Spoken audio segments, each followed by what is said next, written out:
My book was Packing for Mars by Mary Roach. She has written 7 other different books, including Stiff. She's noted for her curiosity and humor in addition to her research.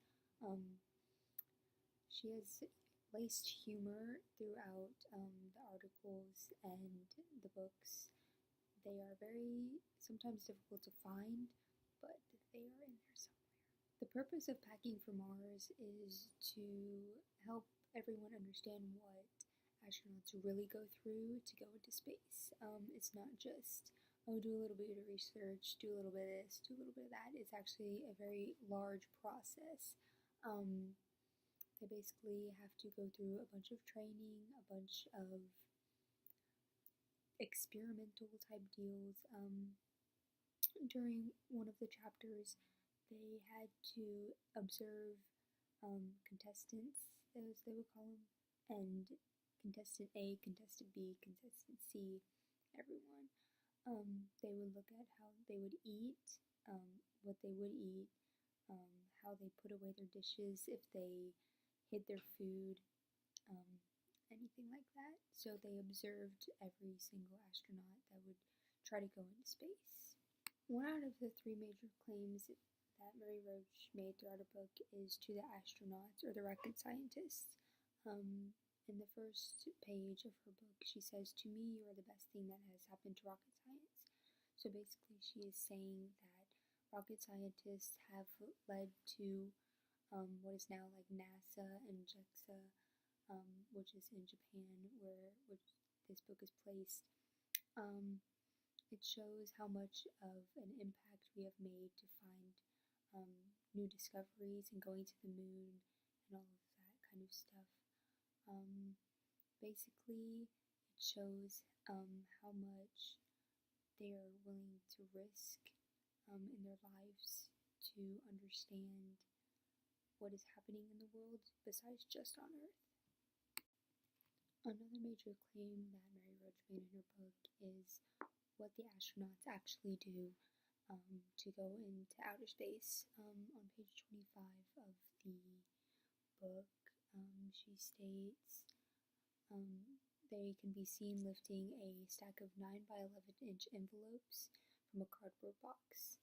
And then one of the astronauts says the materials are for tests of patience and accuracy under pressure, which is basically saying there's things in space that you have to do under pressure, and you have to learn how to cope with what is happening. You have to make it process really, really quickly and be able to test your patience with other people that you may not like inside of the aircraft. So that's why that is a major key in the book, because it shows how much the person that they're observing can hold patience. One of the last major claims Mary Roach talks about is how they do their experiments, which is in chapter 14, page 269. They were trying to slide down the wing of the aircraft, so they had to put butt lube on their butt cheeks, and that's how they did their experiments. Another experiment was inside of the vomit machine, is what they would call it. It's a fake spaceship, and it does all your force and gravity and all that. It has 0 gravity, that's what I'm talking about. So it's not a joking matter because a lot of people throw up in it. She did. Most of their experiments are pretty fun. A lot of the astronauts there like them, and they have a really good time with it. The way she claims this is important because most people think that being able to go into space, you have to follow all of these strict rules, but in reality, it's actually kind of fun depending on what you want to do and how you want to go into space, who your leaders are. But the experiments are fun for the most part. you do get laughed at. What she proclaims in this book, she laughed at herself for throwing up.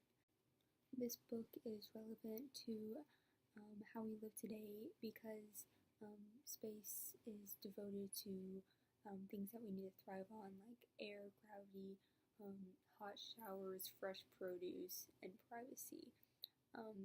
Space exploration, in some ways, is how much can a person take in space in such a little area? What happens when you can't normally walk because you have zero gravity? What happens if you vomit in your helmet on the way up to space, or coming down, or just in space? How do you survive up that high? That's important to us because we don't understand what they go through, because we need our phones, we need technology. Every kid nowadays needs all of that. But going into space, they leave their families. There's no communication. They leave for months at a time. They need to thrive on living because space exploration is such a dangerous thing, and they are trying to survive as much as they can. It may not seem that risky, but in reality, it's very risky. You should read Packing for Mars because it is super funny throughout the entire book. There are many, many oddly gross things throughout the book, too. It's relevant, it's very interesting, it gives you a lot of facts. It doesn't really go along the lines of your normal space book because of the humor that Mary Roach has put into it. So you should read it.